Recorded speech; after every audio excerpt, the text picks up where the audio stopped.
Welcome to Valhalla Conversations podcast. I'm your host, Becky Hill, otherwise known as Soul Chaser Becky, and I am a proud Viking geek. I fell in love with the history, culture and mythology of the Viking Age, and I have been on an endless quest for more ever since.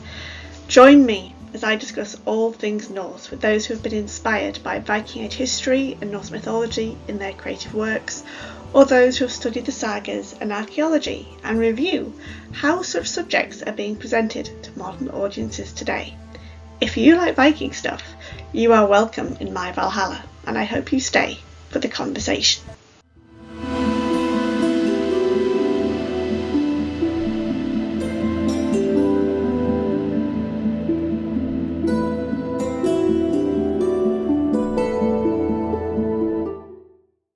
Welcome everyone to Valhalla Conversations podcast, episode 17, and my special guest this month, in the month of July, is the beautiful and wonderful Kaitlin Felix, who is a debut author of this most fantastic novel. And if you're listening on Spotify, you really need to come over to YouTube so you can admire this most beautiful cover.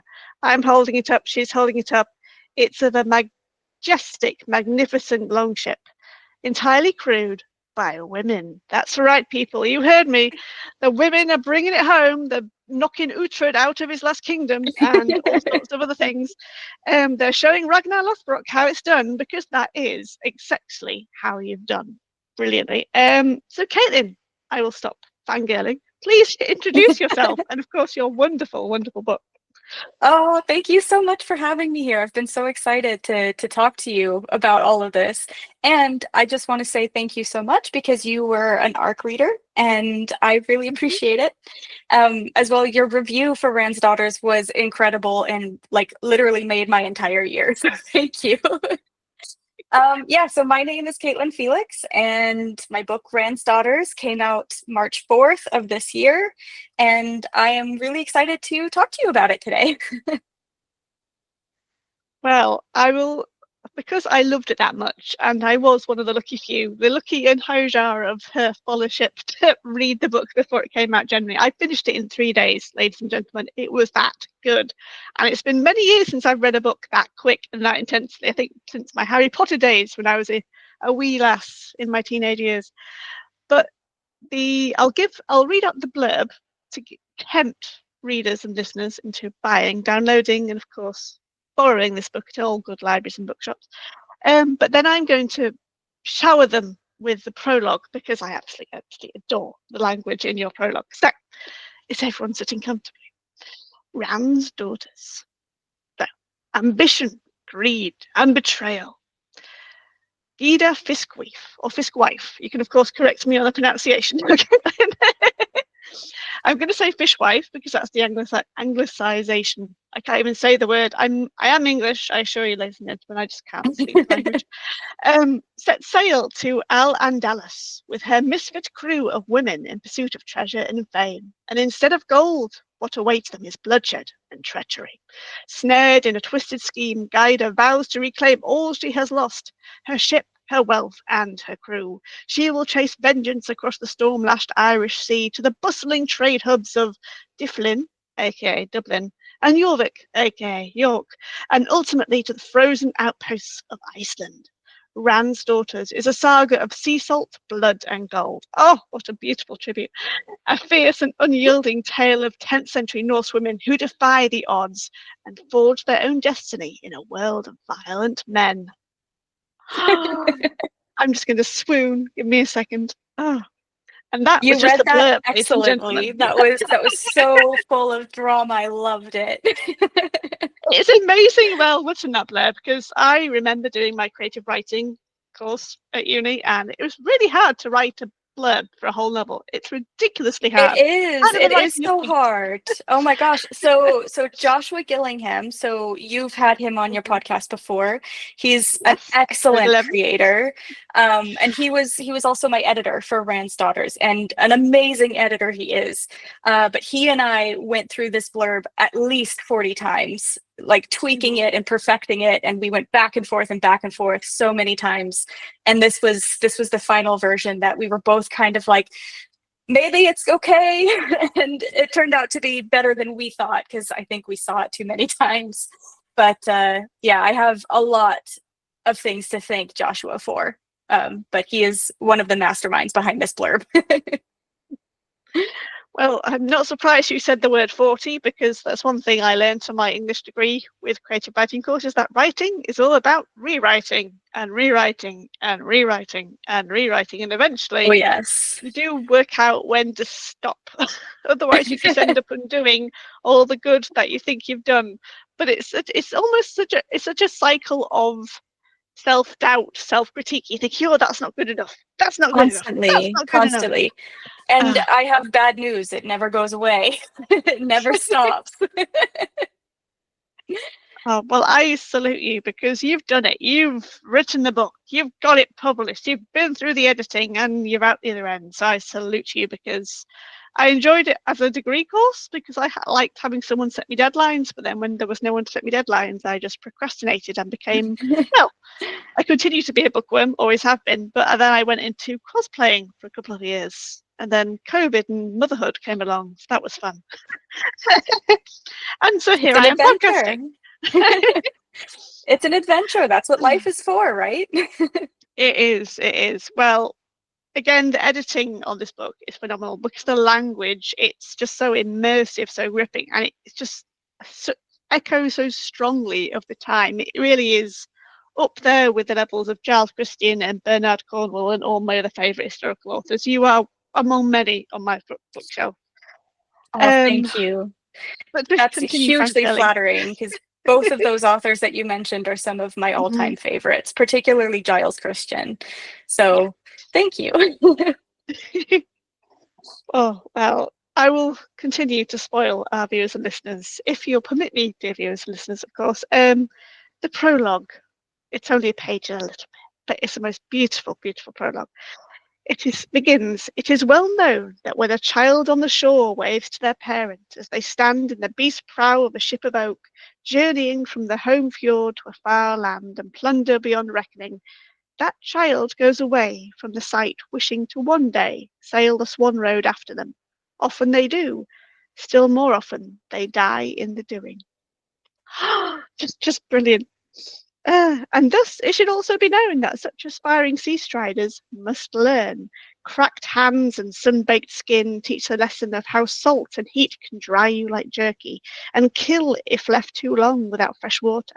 Broken backs and snapped oars teach how the god Njord wrestles with the rowers, hoping to drown them.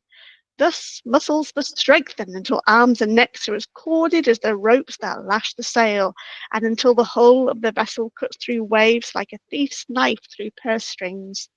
The most important lesson a child must learn before anything else is that an ocean storm can be worse than battle, worse than standing in a broken shield wall with your closest kin bleeding and dying on either side, worse even than the splitting, gushing death of mothers when a babe comes too early or too swiftly, worse still than drowning in a river after falling out of a fishing boat. For though that is a straw death, the drowned can still claim the simple glory of the desire to feed their families. But drowning in a storm is not glorious. It is the way to be forgotten. For who will remember the drowned? There are so many, it would take a skald endless nights to recite them all. There are no sagas of drowned sailors. But what child thinks of that? Sometimes a few hardened voyagers return to the home fjord with tales of adventure, of the letting of blood and of bright shining silver, and those are the tales that are most dangerous. But children will dream despite the danger, and dreams of that kind do not fade with time. It had proved thus for Gyda Fishwife years before, when she had been that child waving to a parent who never came home. So it would prove again for years onward, until the burning of the world at Ragnarok. Round of applause, everyone. Caitlin's words. Caitlin's words. Just so beautiful. Oh, you read that beautifully. It's just so evocative. I absolutely loved it. It was like being sat to a skald of the modern day, if not the medieval era itself. It's just beautiful, beautiful. Thank And if that you. doesn't make people want to buy and read it, well, Go re-listen to it. My magic will work. Oh, thank So you so I guess much. you're welcome. Thank you for letting me indulge myself as a fangirl and just lover of your absolute beautiful, magnificent work. It is. I'm so proud for you, even though I didn't have anything to do with it. I'm just so proud for you because it's so well done. Absolutely wonderful. So I guess we should start at the beginning, really. And where did the idea for this magnificent tale come from? Oh, okay. So you did have, as I mentioned before, you did have Joshua Gillingham on your show before, Mhm. and he spoke about his works, and I'm pretty sure he mentioned his Althingi work. Mhm. And so my story with Gita and her daughters and Rand's daughters started in this anthology, which ties into the Althingi board game, all produced and published by Outland Entertainment. So my short story was titled Wave Runners, and it was there that we first met Gita and her daughters. And it was a very short story. I had a lot of fun writing it. It came out, I think, in 2019 or 2020. I could be wrong, but it Mm. came out probably around COVID time, and it got some pretty good reviews, including from the brothers Gwyn, who I would love if they wanted to read Rand's Wow. Daughters once. Because they mentioned my story in their video, which for me at the time, just beginning to publish some of my work, it was huge. So it got some positive reviews, which was really lovely. And eventually in 2021, Joshua contacted me and he asked me if I wanted to write a sequel. And we talked about it. And the publisher wanted a full length sequel. And so Rand's Daughters was born. And I Wow. started writing. I had just finished writing another book, which I am actually just starting to go back and edit. It's been 4 years now, but I had just finished it. I was already a little bit burnt out. It was during, lockdown and stuff here in Switzerland, so I didn't have a lot to do other than to be at my desk and write. So I started writing it, started outlining it, was in contact with Joshua quite a lot in that time. And then right after, I sprained both my ankles at the same time. Oh gosh. So, and it was a really, really silly injury, but it gave me quite a lot of time to sit and brainstorm and get a good chunk of the book written as I was healing. Blimey. Well, I'm glad it proved a big distraction from the pain and discomfort because that must have been really uncomfortable to let them both rest and heal up. Because I've only ever sprained my ankle once, and that was skipping down 3 steps whilst on a family holiday in Crete. I don't know how, I just do because I'm just Ouch. naturally clumsy. I tried walking on it for a bit afterwards, and this was at the start of a trek walk. So in the end, I had to stay Oh on the bus, no. and the driver took me up and down all these hairpin roads to the end whilst I waited for everyone else to finish the walk. Oh my I had gosh, a that's lovely that's time a just sitting story there in and reading. itself. Oh, it's just me, naturally clumsy. But I'm glad in a way that Joshua saw something in that story, and as well as the people at Outland Entertainment for thinking, yes, there's something here, there's gold dust to be found here. If this lady can just write some more. And I'm so glad you did. So glad you did. For those of our readers and listeners and viewers, well, they should be readers. They will be readers by the end of this episode. I will see to it. Who haven't come across the Althingi, the Crescent and the Northern Star anthology with the ultimately prequel, as I guess you could call it, short story in there. Yes. Caitlin's holding it up on screen. Do look it up. It's on Outland Entertainment. Would you mind giving them a brief overcap of what happens in that short story? Sure. So The Crescent and the Northern Star, the title of this anthology, gives a little bit of a context of what these stories are about. It's a collection from, I think, 13 other authors, maybe 12, some of whom are good friends, like Genevieve Gornichek, who you also just had Mhm. on the podcast. She is Yes. wonderful. Um, so these stories tell about characters in the board game who are Jarls in the context of the board game. But all about how the Viking world and the Muslim peoples and the cultures and the Arabic cultures intersected in the Viking Age or the early medieval period, and how there was this exchange of, goods and, merchants and language and religion and culture, all of this exchange between these two, very large people groups, and how, travel was a lot more far extending, I think, than a lot of pop culture nowadays, tends to make us believe. And so these stories all had to do with that. How did Vikings come into contact with Arabic or Muslim, Islamic cultures and peoples? So my story was about Gita and her daughters, and how they find a stowaway in their ship, and this stowaway is running away because of the death of their lover, who was an emissary of the emir in Al-Andalus, or Cordoba at the time. So all of the shenanigans that come with that. Mhm. So Rand's Daughters is a following on this story, the fallout of what happens in the short story, which this short story you can find in the anthology, but I've also gotten permission from Outland to post it on my website, KaitlinFelix.com. You can find it there and read it there if anyone wants that context before they read Rand's Daughters. A few people have told me that they appreciated being able to have that context before they dived into Rand's Daughters. Without giving too many spoilers, Gita commits an act that will follow her for the rest of Rand's Daughters, and causes quite a lot of drama.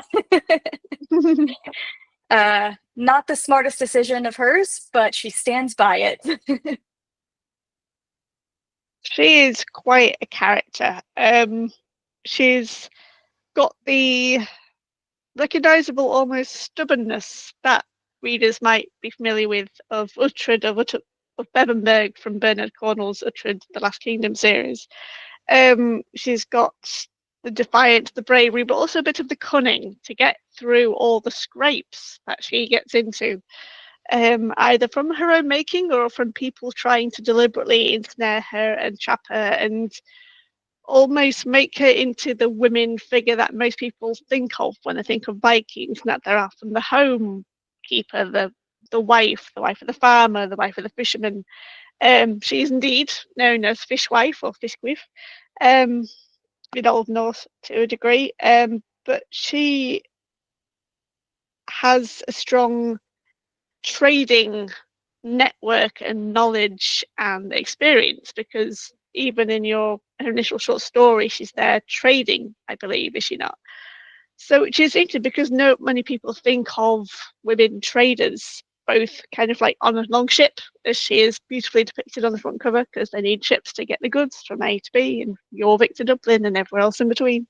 But also kind of like at the marketplace, because I know even in the Jorvik Viking Museum, and it's a ride I've been on many, many times, too many to count, I don't think there is a female trader in their little street market setup. I think it's mostly men. I know there is a woman there, but she's a buyer because she's holding a baby in her arms. But there's not any other representation of women as traders, which is an interesting and I think possibly an overlooked area of kind of the whole gender lens that we have as 21st century versus the medieval era, where we don't know precisely what happened. So I like how you've kind of lifted the lid on that and said, look, they could do this. It could have happened. It quite practically works in so many ways. Yeah, it's a really keen observation. So in history itself, I wouldn't say that there is any like equivalent to Gita and her daughters, but there were definitely figures, like female figures, that are adventurers, that are traders, or could be seen as having that sort of influence and power.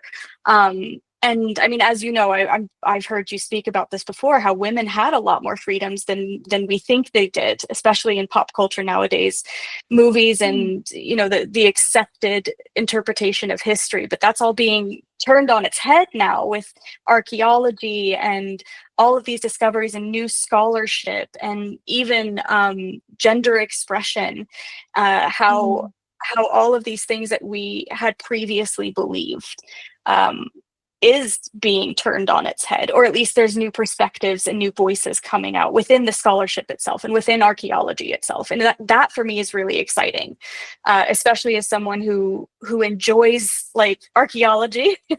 I'm not like, I don't have a degree in it, I haven't studied it, but it's something that I kind of follow along as a hobby, as like an amateur armchair archaeologist. And that was what kind of drew me a lot to some of the things in the book, a lot of the material culture itself, and how we can look at these women in history, real women in history, not just these fictional characters, but real women in history, and kind of reinterpret their lives.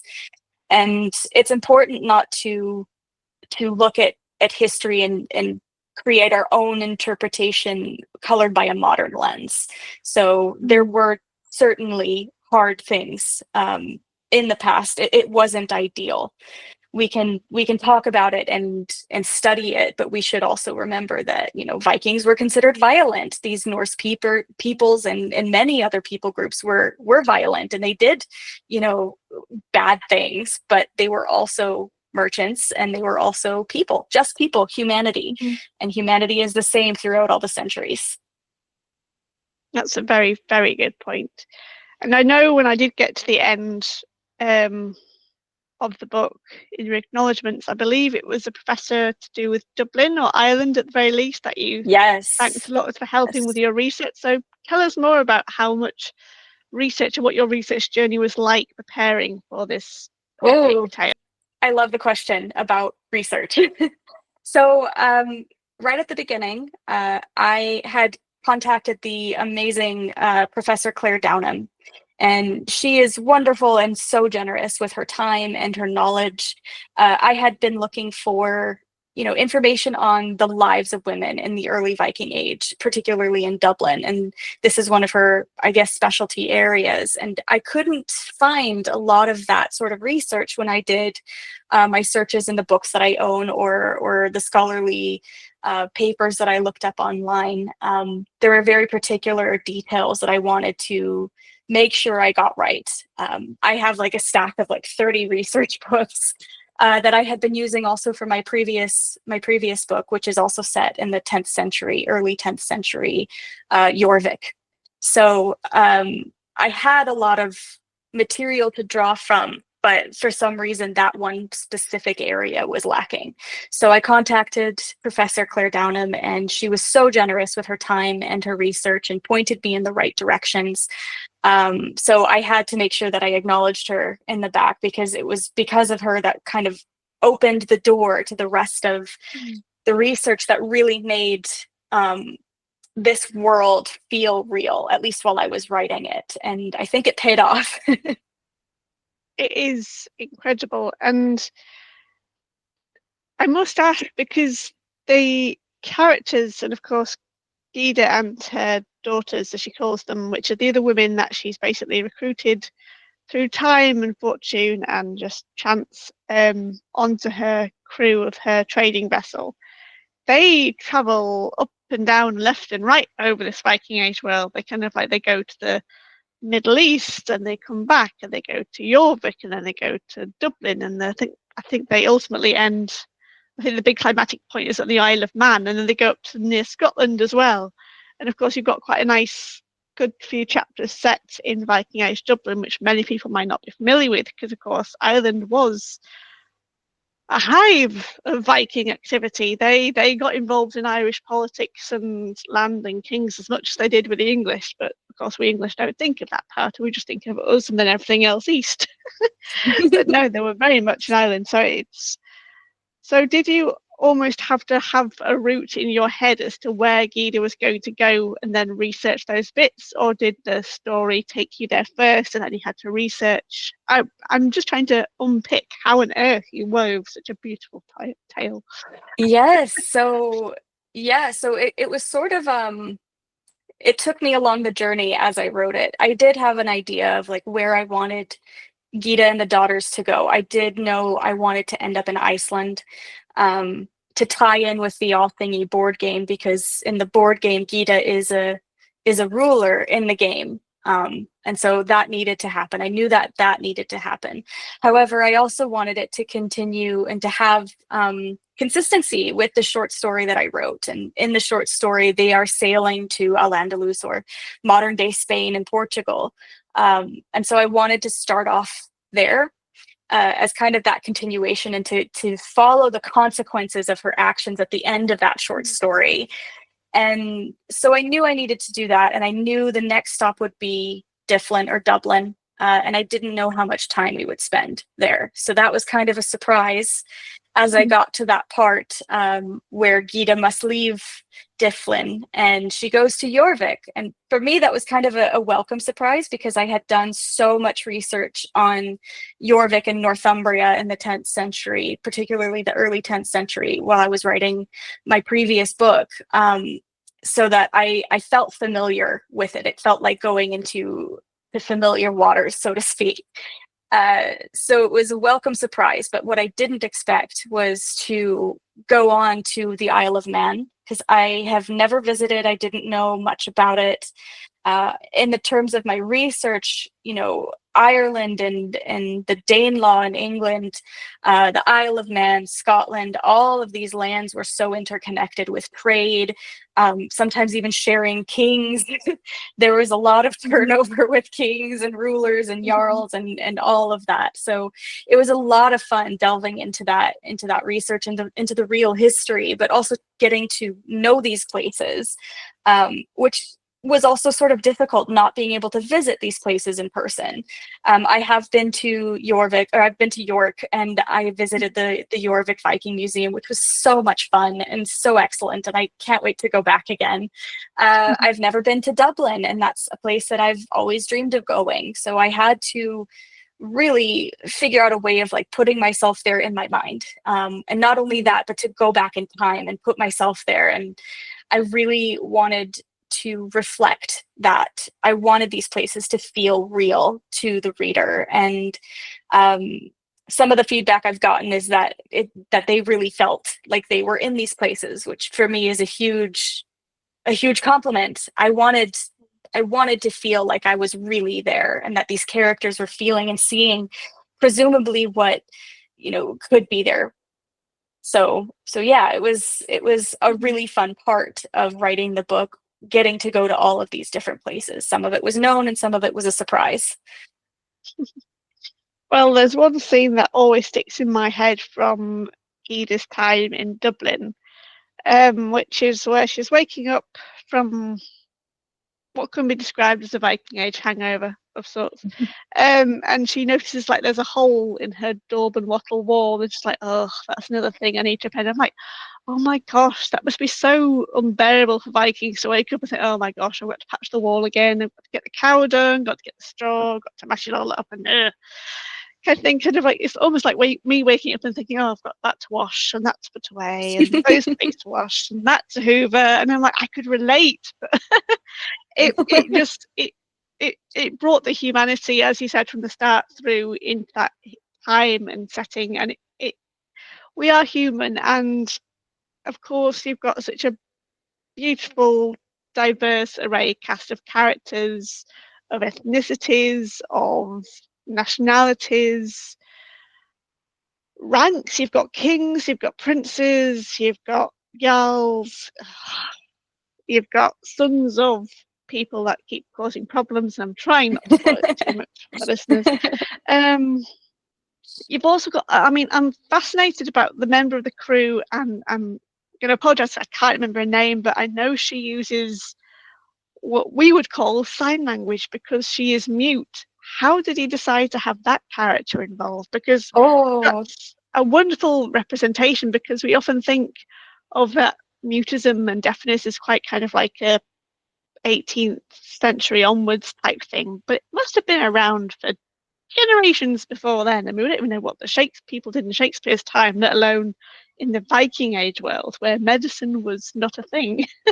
Yes. Yes. So this for me was a really important description or presentation and representation. So, Leodin is how I pronounce her name. I don't know if it's correct because she is an Irish woman. She's a former enslaved person, and her mutism comes about due to a traumatic injury that her previous enslaver inflicted upon her. So while I was writing her, I kind of struggled with how do I depict her use of signs in a historically accurate way. And at the day that I was writing this, I was actually with a really good friend of mine who is a children's author. Her name is Louise Gooding, and she now lives in the UK, but previously she had been living in Switzerland. And she's an incredible author. But we were writing together, we were doing sprints, and I kind of bounced it off her because she's a very vocal advocate for neurodiversity and disability representation, and she's excellent. So I asked her, how could I do this in a way that was, both historically accurate, but also depicting it in a real way. I didn't want to make it a caricature. I didn't want to make it, a token character. She doesn't get a lot of screen time, so to speak, in the short story. And I wanted her to kind of take a little bit more precedence, just like every other character in Rand's Daughters. The female crew, each woman gets her time. And I really wanted to make sure Leodin got a fair depiction. So Louise said to me, why is it out of the realm? I'm going to butcher how she said it, but why is it out of the realm of possibility that this group of women who see each other as sisters, as family members, that they wouldn't work out a system where they could understand each other? And that was like, yeah, okay, that makes a lot of sense. Like when you are close to someone, you find a way to communicate. And Leodin doesn't speak, but she makes herself understood. And it was also important to me that she had agency, that it wasn't just everybody around her was translating for her, but that she got to choose what she said and when, or what she signed, when she signed it. And she got to choose when the others would translate for her. And that for me was incredibly important, so that she was a real person with her own agency. And I think in one scene, another character asks her what happens, and she doesn't want to tell. And so eventually, like, she gives permission for Gita to tell the story of what had happened to her. But it was important to me to show that, these characters have their own agency in their own lives. And of course, they would find a way to communicate with each other. So it just made sense to me in that way. Yeah. It makes me think back to when I was a lot younger. And I remember reading across a woman, I think it was in the Victorian era, who had somehow got a child who was blind and deaf, and yet taught them the basics of how to eat, how to drink, maybe a bit of maths. And it just, my brain couldn't come, like, how do you get someone who is both deaf and blind to learn things when they can't see and they can't hear, because it's all through touch? But then someone had done it. Human brains are incredible, and there are some remarkable people out there that have done these remarkable things that seem small but have changed someone's life entirely. So yeah, your author friend is quite apt, and it's almost a shame really that we don't think that that's possible, because we can't relate, we can't ourselves, because we're too used to having all of our abilities. We can't picture or Right. imagine Well, what it is we like to have not our have it. experiences. Exactly. Like we all have our experiences, and it takes a lot of self-reflection and awareness to look at someone else and try to live their experiences and try to understand their experiences. But I think that's at the heart of all humanity, is that empathy and that reflection. And that's something that, I myself try to strive for, but I especially try to strive for it in my work. I want to do the best I can at representing all kinds of people. Yeah. I mean, now that I think about it, have you ever read Rick Riordan's Magnus Chase series? My son has. He read the Percy Jackson series, and then he's been reading the Magnus Chase series slowly. Yes. Because that's got an elf character from Alfheim, who of course has used not American Sign Language, but Alfheim Sign Language, because they don't speak for some unknown ability they can't speak, so they always use sign language. And he's got an incredible, diverse representation in his characters. It's not quite adult in the terms of being lesbian or gay, but it acknowledged like there's a dwarf who, of course, dwarves are always typically blacksmith. This one wants to be a tailor. He wants to make fine suits and scarves and top hats and that kind of thing. And he wants to do, like, they all want to do the opposite of what you would typically pin them down to as a stereotype, which I think was massively done. And I love that series. It was a lot of fun to read. So I'm glad your son's reading it, and I hope he's enjoying it. Absolutely. But yeah, it certainly made me think of another book that's actually quite popular in the UK at the minute. So I know you're on your holidays soon in the UK, so do look out for it. And I'm sure it's called RuneScape. I think it is spelled RUNESCAPE, and I think it has won the Waterstones Children's Book of the Year award. And that's about a character who uses sign language, but they get teleported with them and a friend into a magical realm. And her sign language is actually the ability of doing magic. And of course, they get roped into facing off a great evil and stuff. I keep meaning to buy it. That sounds excellent. On my reading list. I will keep an eye out for that. I think my son would love that too. I know I would, for sure. It's a beautiful kind of like picture book. I don't think it's a graphic novel, or it might be actually. It's got a beautiful cover on it. I will have to look it up later. But yeah, I've heard good things about it, and the fact that it won Waterstone's Children's Book of the Year award is always a good sign. So yeah, I think that was by Noisy Crow Publishers. I'm pretty sure it is. So they published the Hilda series as well, which I keep meaning to read. So we've talked a little bit about Gita and about some of her amazing crew, and I won't do too much because I want everyone to go and meet them in the book because they're all amazing. But I know one of the other fascinating characters I loved in your book is, and you're going to have to remind me of his name, is the king of the time in Jorvik. Who was he? What's his name? Sigtrygr. Sigtrygr. Actually, I knew I couldn't pronounce it anyway, but I'm glad you did for me, so thank you. But yes, he was a real fascinating character. Yes, he was actually one of my favorite characters to write. He is a scallywag, a scoundrel. He's a rogue. I loved him. He was very much fun to write, and it might be a bit controversial. I've got a few controversial characters, not the least of which Gita herself. She is a difficult person, and I simultaneously hated her and loved her. Her choices were challenging, even though I was the one writing her.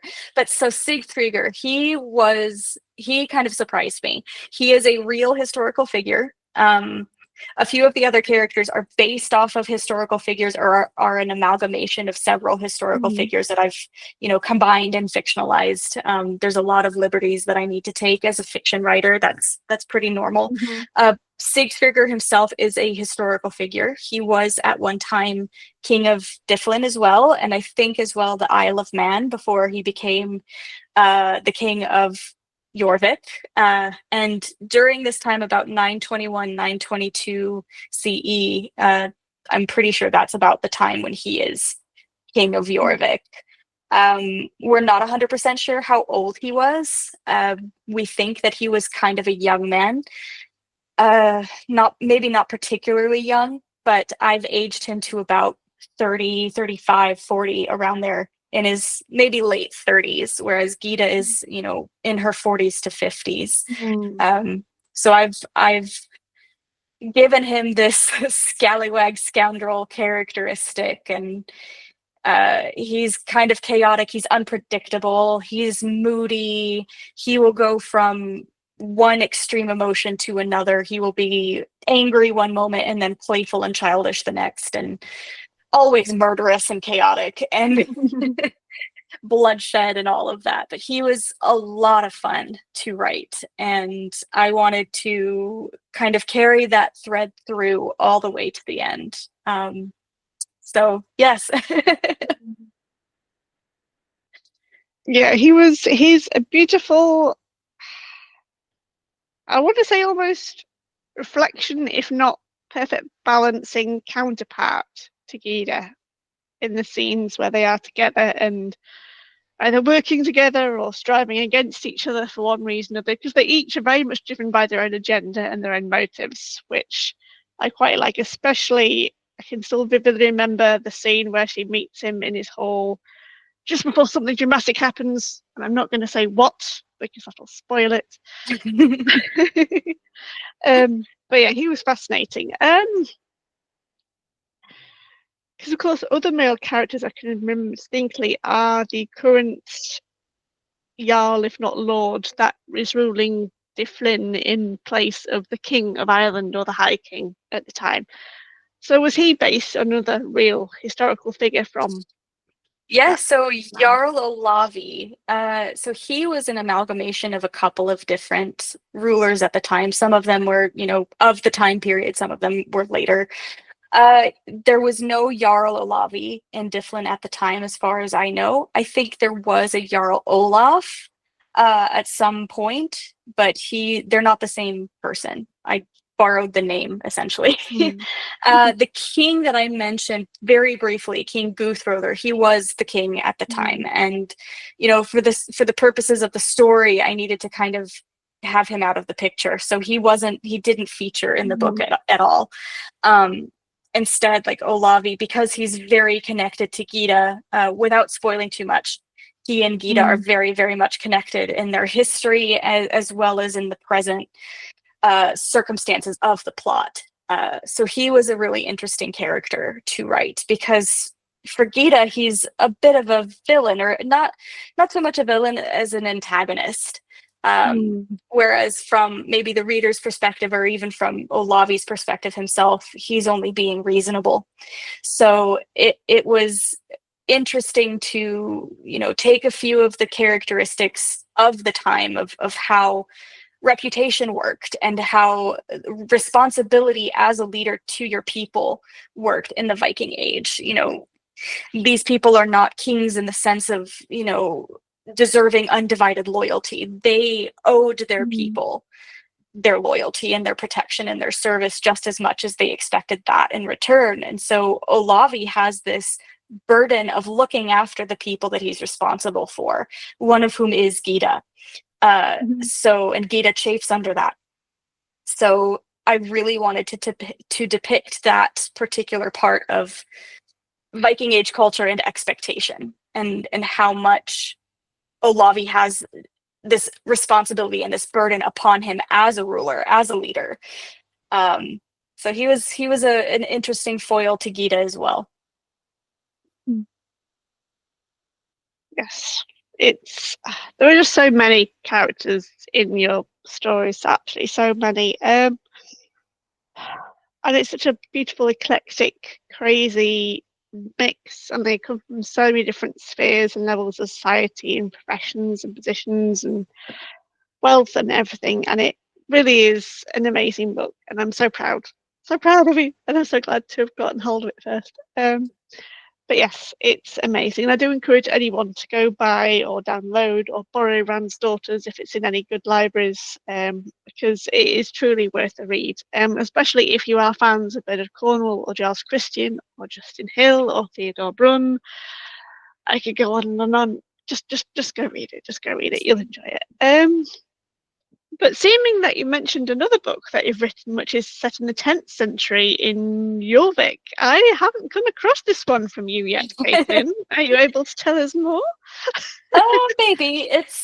I'm editing it. Ah, As I said, like I finished the first draft right before I started writing Rand's Daughters, and Rand's Daughters took up all of my energy and my attention for the previous 4 years. So I'm kind of slowly getting back into writing again after some pretty serious burnout.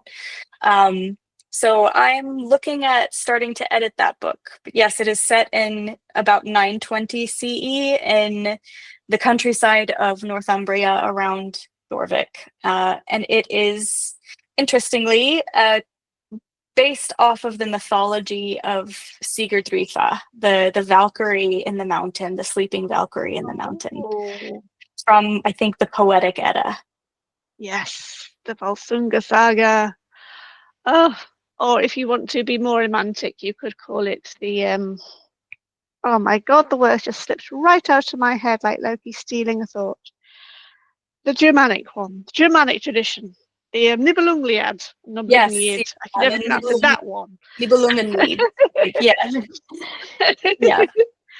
Awesome. Oh, well, I will definitely keep an eager hand and ear out, ready to grab hold of that book and enjoy that. And I wish you all the best luck editing it. I'm glad it's finished to a degree, and I hope it continues to grow in more fine beauty. And I'm sure it'll be just as good as Rand's Daughters, because you do have a talent, Kaitlin. It is Oh, thank there you. in black and white in paper for everyone to see and enjoy, and I just can't stop going on about it enough.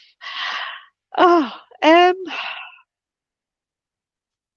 so I guess whilst Rand's Daughters is out there and sailing beyond wide, far and wide, and you've got this other book churning away, do you think you would continue to write in the Viking Age? Is there a particular area of the Viking Age, nationality, people, historically wise, that you find more fascinating than anywhere else? Because, of course, Rand's Daughters goes a bit here, there, and everywhere. Your newest one is more set in the UK, at least. Are there any areas, particularly of the Viking Age, which capture your interest? That's a really good question. I haven't thought about it too much. So, every story that I start always starts with the person. There's Mm. always a character that I have in mind. So that's how Rand's Daughters started. That's how, yeah, Gita herself started. She kind of was a force unto her own, so to speak. And so every story I start has to start with a person. And the Viking Age is so rich with stories and people and, fictional or otherwise. There's so much opportunity there to tell stories of humanity. And I feel very much that, Rand's Daughters is a story of ambition and the cost of ambition, the cost of, you know, making decisions that are not the best for you, but you think they are. I'm really trying not to spoil too much. But yeah, so the cost of ambition is definitely Rand's Daughters. And I would say that a lot of the stories that I want to tell have to do with like that kind of emotion or archetype. I wrote an Mm. urban fantasy a few years ago that was very much based on guilt and what happens to a person when they can't escape a crushing sense of guilt, and how does that manifest in their choices. And the Valkyrie book is very much about anger and grief, and what do you do as a response to that kind of extreme anger and grief. And so I think any book or any story that I would tell further on in the Viking Age or in any part of the medieval period, which is where most of my passion lies for sure, I would want to explore that kind of emotion, those difficult things about being human, and the choices that we make as a result. Mm.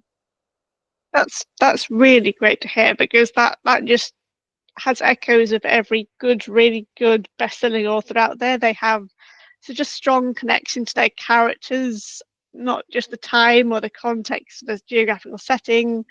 It's the people, it's the characters that drive their story arc. And that's the one thing I remember learning very early on in my creative writing degree about. It's the characters that drive the story, because quite often you have to start in the middle of something because then you want to find out what happens next, but then you have to Mm-hmm, learn what happened mm-hmm. before. And time jumps in it, but it's why kind of like reading, sometimes I come across historical fiction that was written decades ago, and it's of such a slower pace compared to historical fiction of today. There was one book that I started on my very recent family holiday called Jorvik, actually. Just so you know, so there is another one out there called Jorvik. Nothing to do with Valkyries in the mountains of Northumbria. But it was almost too slow, and the narration jumped about so quickly within the same paragraph.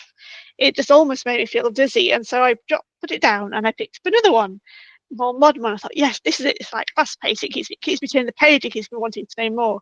It's always interesting. I do find it interesting how the way we tell stories has changed, especially in the context of historical fiction. Because of course, for those of us who have read Lord of the Rings, we all know how many pages they're devoted to just describing a forest or a footpath or the sunrise or the rain.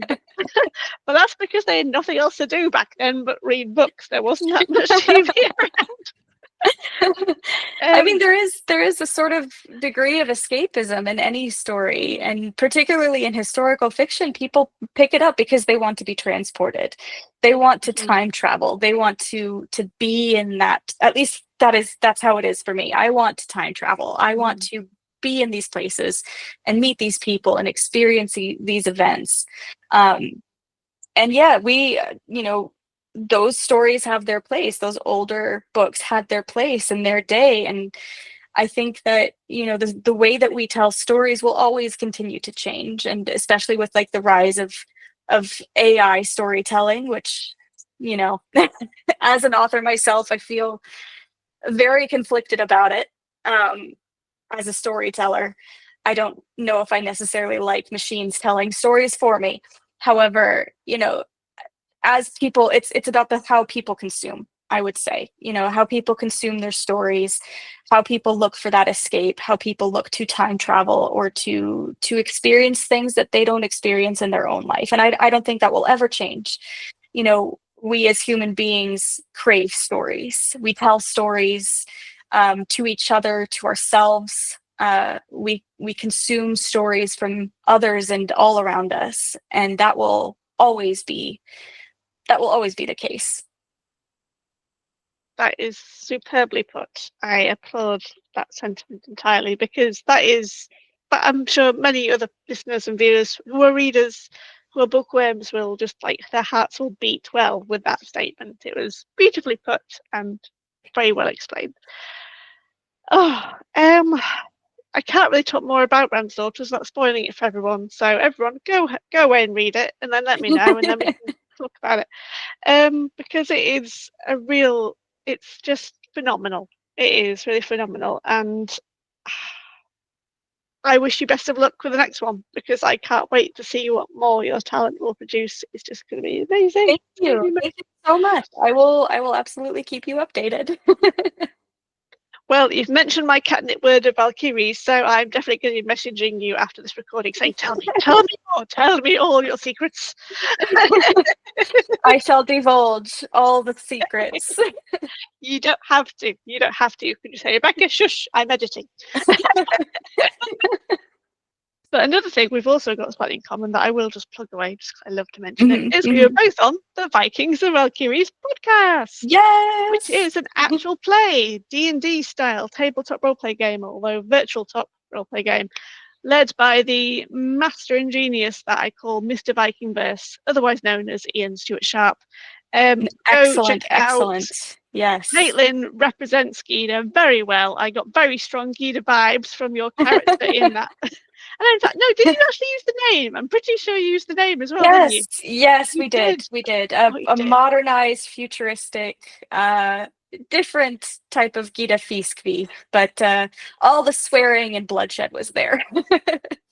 I mean, that's the other thing you need to go and buy this book, dear everyone. It's got the best Norse oaths and curses and just it gives kind of like life to swearing again, instead of just all these modern technology, which but they don't have the power.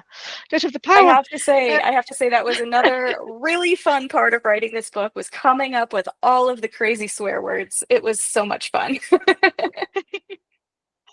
mean, I'll always remember, and I think it was under the much late and missed Robert Lau's book. I'm sure he wrote the words Odin's beard and Thor's hairy balls, or someone did. Someone did, but those words have always stuck in my head ever since as expletives that a Norseman would say. It might even been Giles. I'm not entirely sure. Someone Sounds great like on my Giles. favourite shelf did it. Possibly. It probably was Giles. But yes, do go check out both myself and Kaitlin. We're in separate episodes, alas, because of timing and issues and the way cast members joined and then left. That's all I will say on that one. But yes, it's a sci-fi Viking-esque adventure with the most, and I quote a reviewer, the most hapless group of heroes you could ever meet. And me and Kaitlin aren't one of those. We're not one of the main three, but we tag along and have fun for the ride. So it was excellent. I want to plug one more. One of the main three in the Vikings and Valkyries podcast, CJ Adrian. His new book just came out today, so I want to say congratulations, CJ. Yes, congratulations, CJ. Otherwise known as Hrothgar the Magnificent.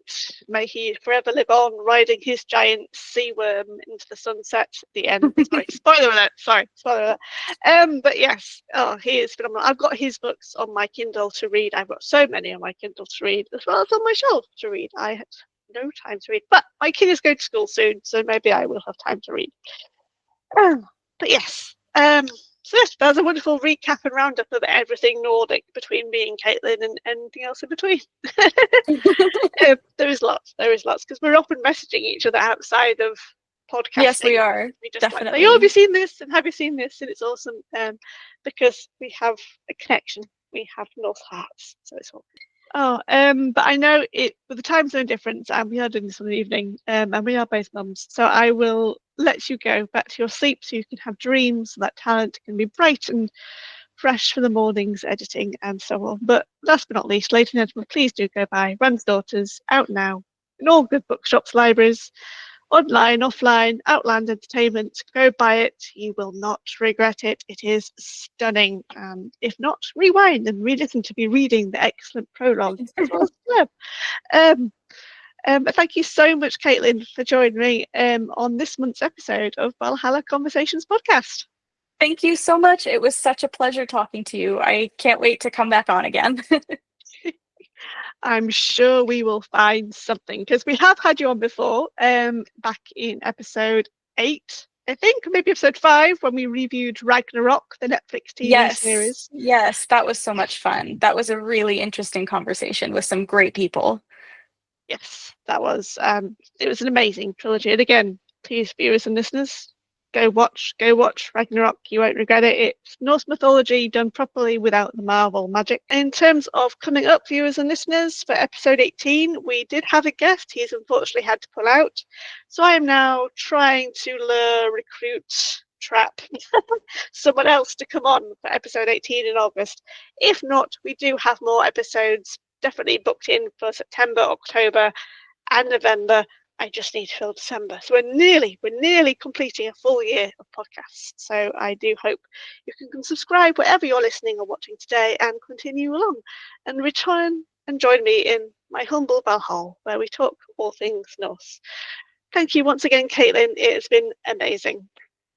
Thank you so much.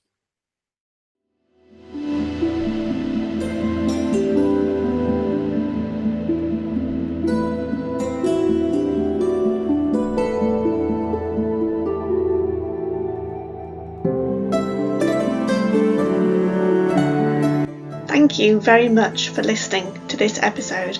I hope you enjoyed the discussions between my special guests and myself. Please do check out the episode blurb for links to their works and websites. If you liked this episode, let me know by giving it a thumbs up. Let me know if you learned something new in the comments. And of course, click subscribe to Valhalla Conversations wherever you are listening or watching. This podcast can be watched on YouTube and YouTube Music, and it can also be listened to on Spotify, Amazon Music, Podcast Index, and on rss.com. We hope you can join us in Valhalla again soon for more conversations.